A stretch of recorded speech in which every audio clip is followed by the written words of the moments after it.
Perkenalkan, nama saya Gideon Mayor Fernando. Saya berasal dari PKU 2B dengan NIM 2005 134936. Baiklah, di sini saya akan menjelaskan alam dan ekologis Melayu. Alam bagi masyarakat Melayu Riau adalah suatu hal sentral bagi kehidupan mereka. Di sanalah tempat mereka mencari penghidupan dan bisa bertahan hidup. Namun, hormat mereka kepada alam bukan hanya karena mereka bisa memanfaatkan saja, melainkan juga kewajiban untuk terus menjaga alam tersebut. Kewajiban tersebut tercermin dari pepatah generasi tua yang menyatakan, jika alam binasa, adat pun akan binasa. Keseluruhan wujud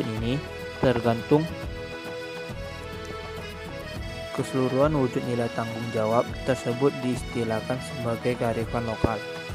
Kearifan lokal adalah prinsip-prinsip dan cara tertentu yang dianut, dipahami, diaplikasikan oleh masyarakat lokal dalam berinteraksi dengan lingkungannya. Diformulasikan dalam bentuk sistem nilai dan norma adat. Bentuk dari kearifan lokal antara lain adalah petua amanah, etika atau perilaku yang dianjurkan, dan nilai serta norma. Yang lebih menarik, kewajiban menjaga alam juga dipengaruhi oleh nilai-nilai keislaman, bahwa manusia adalah pemimpin yang harus bertanggung jawab di muka bumi akibat adanya asimilasi nilai Islam dalam kehidupan masyarakat Melayu. Secara praktis, upaya penjagaan alam bisa dibagi menjadi pemanfaatan SDA dan upaya pelestarian SDA. Berikut adalah contoh-contoh dari kearifan lokal dari segi pemanfaatan sumber daya alam. 1.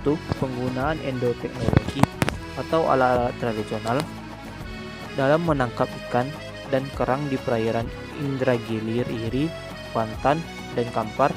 Contohnya dengan menggunakan jaring, jala, luka atau bubu, suak-suak, rawi, posok, tanggok bambu, simuntiak, dan tongkah.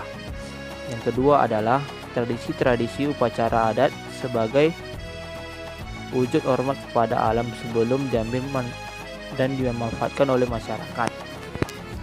Contohnya, tradisi menyembah atau menyembelih hewan sebelum membuka hutan di hutan adat Desa Dosan, Kabupaten Bengkalis, dan upacara semah laut sebelum melaut di Desa Panglima Raja Indragiri, Riri.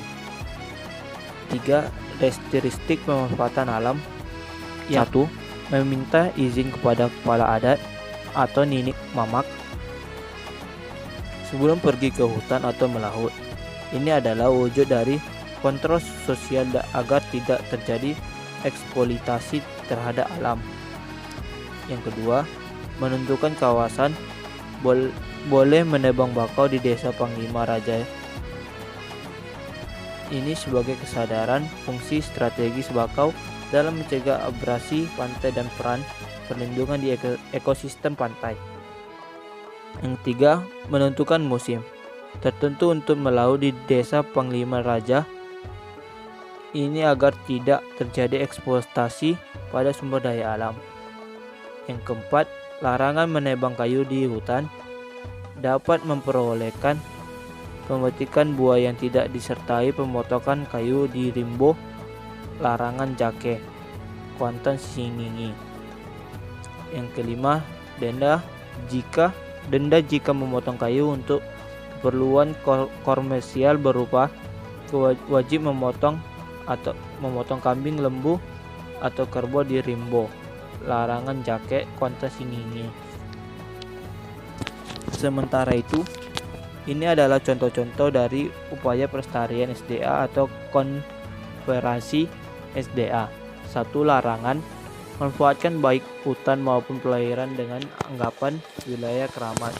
Contohnya di hutan Tali Tanjung, Desa Dosan, Kabupaten Bengkalis, hutan Rimbo, 7 danau di Desa Bulu Cina, Kampar, dan hutan lindung Setanjo, Kuantan. Yang kedua, pengelolaan alam seperti 1. Penanaman vegetasi tepian sungai atau bambu, waru, dan sungkai di lubuk larangan pangkal Indrarung, Kuantan, Singingi. Yang kedua, penanaman bibit agar hutan makin asri di hutan lindung Setajo, Kuantan. Yang ketiga, kegiatan rutin membersihkan sampah di hutan Rimbo 7 Danau, Desa Bulo, Cina Kampar. 3. Komitmen masyarakat agar bisa menjaga kelestarian sumber daya alam seperti 1.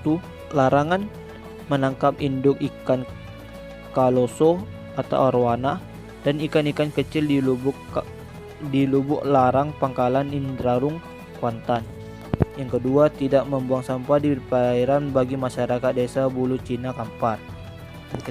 Yang ketiga, pemberantasan illegal logging yang dilakukan pihak luar dengan menggunakan oknum adat di sejumlah wilayah Riau. Contoh nyatanya di hutan lindung Sentojo, Kuantan. Yang terakhir adalah larangan membunuh lumba-lumba di perairan danau Desa Panglima Raja Indragiri Riri. Sayang, pada kenyataannya masyarakat kesulitan menjalankan kearifan lokal mereka akibat pergeseran nilai kearifan lokal oleh gaya hidup menteralis hedonis dan arus kuat kapitalisme. 2. Tidak diakui wilayah adat pada saat pasca kemerdekaan Republik Indonesia oleh pemerintah pada sebagian besar wilayah Provinsi Riau sebagai alam mereka bebas dimanfaatkan oleh korporat. Dampak dari realitas ini adalah hilangnya sumber penghidupan masyarakat adat, punahnya nilai luhur adat pada jangka panjang, dan pada akhirnya merusak alam peninggalan peradaban ribuan tahun lalu.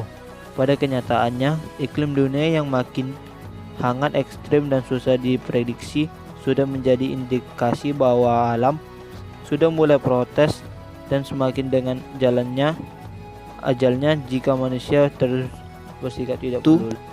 Butuh jembatan untuk kerjasama antara masyarakat adat dengan pemerintah setempat serta antara semua komponen masyarakat Riau agar supaya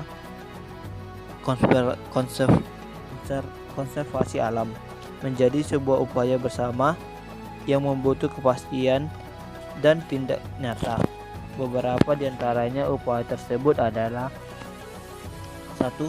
Pengembangan kelembagaan masyarakat lokal, peningkatan aspirasi budaya lokal alam, pemanfaatan dan konservasi alam, serta yang disertai peninggalan dari nilai budaya itu sendiri.